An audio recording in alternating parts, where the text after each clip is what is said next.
सनातन धर्म दुनिया का सबसे पुराना धर्म और ना जाने कितनी कहानियां हैं इसकी। कुछ अच्छी तो कुछ दिल दहला देने वाली।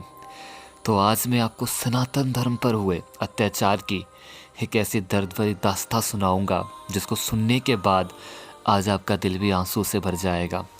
और यह कहानी आपको यहाँ सोचने पर मजबूर कर देगी कि इतना होने के बाद भी आज भी सनातन धर्म का वजूद है।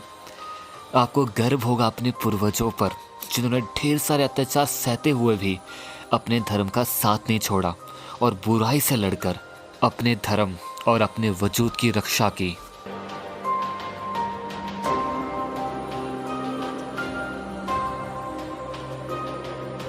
यह कहानी है इस्लाम द्वारा भारत पर आक्रमण की कहानी। दुनिया की उन कहानियों में से एक जिनमें सबसे ज़्यादा अधिक खून बहाया गया। हर विजय के बाद बड़ी संख्या में हिंदुओं का कत्लेआम किया गया। उनके मंदिरों मूर्तियों को तोड़कर उनमें रखा धन लूटा गया। महिला और युवतियों के साथ बलात्कार किया गया। इतना ही नहीं, महिला और पुरुषों को बंदी बनाकर अरब देशों में बेचा गया। फिर भी ना जाने क्यों इतना होने के बाद भी हमारे इतिहास की सच्चाई को हमारे भारतीय इतिहासकारों, पत्रकारों और बड़े बड़े नेताओं द्वारा जानबूझकर छुपाया गया और भारतीयों की स्मृति से यह तथ्य तक मिटा दिया गया। सन 712 में मोहम्मद बिन कासिम ने सिंध पर विजय पाकर वहाँ के देवी मंदिरों को तोड़ दिया। मंदिरों के पुजारियों और भिक्षुओं तथा जो मनुष्य युद्ध करने योग्य था उन सबका कत्लेआम कर दिया गया। यह कत्लेआम 3 दिन तक चलता रहा। फिर उसके बाद उसने वहाँ पर मस्जिदें बनाई तथा बड़ी संख्या में हिंदू महिलाओं को कैद कर लिया। फिर मोहम्मद बिन कासिम ने मुल्तान पर विजय पाई और फिर वहाँ भी वैसा ही तांडव किया। फिर इसके बाद सन 1018 में गजनी के महमूद ने मथुरा पर हमला किया। वहाँ उसने बड़ी लूटपाट की और काफ़ी ज़्यादा नरसंहार किया। वहाँ 20 दिन तक मथुरा को लूटता रहा और जाते जाते यहाँ से 1 लाख हिंदुओं को गुलाम बनाकर ले गया और एक एक गुलाम को 2.5 रुपये में बेचा। फिर इसके बाद सन 1026 में महमूद गजनबी ने गुजरात के सोमनाथ मंदिर पर आक्रमण किया और उस विशाल मंदिर को पूरी तरह से तहस नहस कर दिया और उस मंदिर के सारे पुजारियों को मौत के घाट उतार दिया। सन 1398 में तैमूरलंग ने भारत पर आक्रमण किया। वहाँ जहाँ से होकर जाता उस नगर को, उस गांव को लूटता और उसके बाद उसमें आग लगा देता। उसके रास्ते में जो कोई भी आता, बच्चा, बूढ़ा, महिला या औरत, वहाँ उनका कत्ल कर देता या फिर उन्हें बंदी बना देता। फिर वहाँ पानीपत होता हुआ दिल्ली पहुँचा। दिल्ली पहुँचते पहुँचते उसके पास 1 लाख कैदी हो गए। दिल्ली के सुल्तान के साथ लड़ाई के समय उन कैदियों पर निगरानी रखना मुश्किल हो गया था। इसलिए उसने आदेश दिया कि जितने भी कैदी हैं उन सब का कत्ल कर दो। और फिर उसके बाद 1 लाख कैदियों का कत्ल कर दिया गया। दिल्ली में 5 दिन तक यह नर हत्या, लूटपाट, बलात्कार चलता रहा। दिल्ली के बाद उसने मेरठ, हरिद्वार पर आक्रमण किया और वहाँ पर भी उसने बहुत सारे हिंदुओं का कत्ल किया और कुछ को बंदी बनाया और फिर उसके बाद उन्हें अरब देश में जाकर बेच दिया।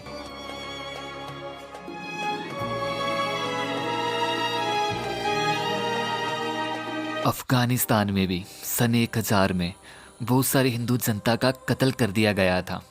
उस स्थान का नाम आज भी हिंदू कुश है, जिसका अर्थ है हिंदू कत्ल।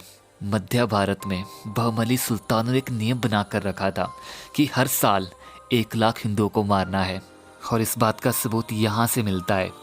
प्रोफेसर केएस लाल अपनी पुस्तक growth of Muslim population in India में लिखते हैं कि सन 1000 से 1525 के बीच आते आते हिंदुओं की जनसंख्या 8 करोड़ तक कम हो गई थी।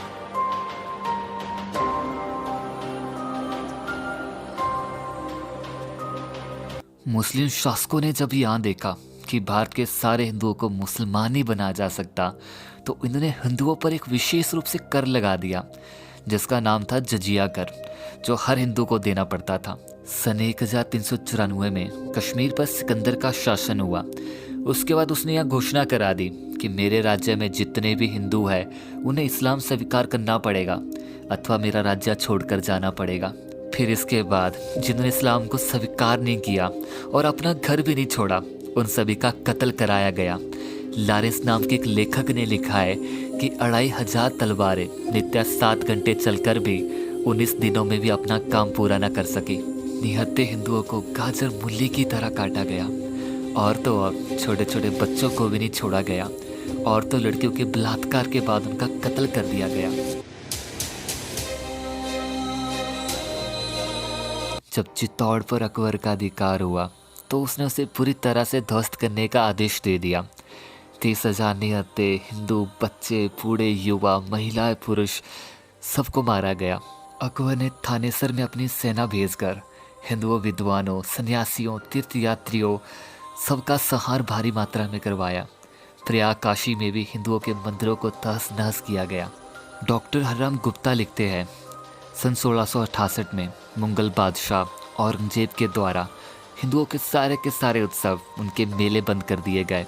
फिर इसके बाद 9 अप्रैल 1669 को एक और आदेश भेजा गया कि हिंदुओं के सभी स्कूल और उनके मंदिर गिरा दिए जाए और उनकी धार्मिक शिक्षाएं भी बंद कर दी जाए।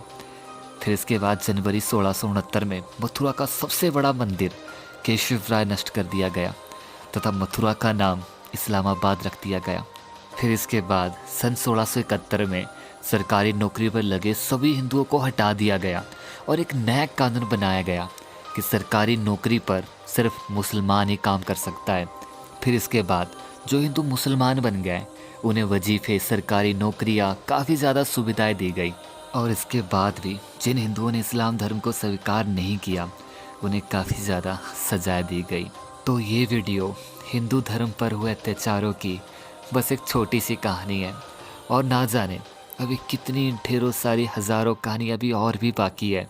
तो हमें गर्व होना चाहिए अपने पूर्वजों पर जिन्होंने मर जाना सही समझा लेकिन अपने सनातन धर्म का साथ छोड़ना सही नहीं समझा। हमारे पूर्वजों ने ना जाने कितनी लड़ाइयाँ लड़ी होगी सनातन धर्म की रक्षा करने के लिए। इसलिए हमें भी अपने धर्म की इज्जत करनी चाहिए, अपने धर्म की रक्षा करनी चाहिए।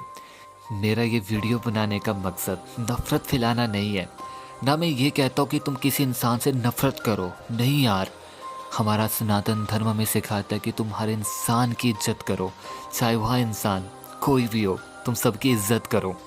तो बस यार आज के लिए इतना ही। मैं आप सबसे उम्मीद करता हूँ कि आपको यहाँ वीडियो ज़रूर पसंद आया हो। अगर आपको यहाँ वीडियो थोड़ा भी अच्छा लगा हो ना तो उसे आप आगे शेयर करना बिल्कुल भी ना भूलें। और नए वीडियो पाने के लिए सब्सक्राइब करो यार मेरे चैनल को। तो बस यार आज के लिए इतना ही। मिलता ना फिर से एक और नए वीडियो के साथ। तब तक के लिए अलविदा।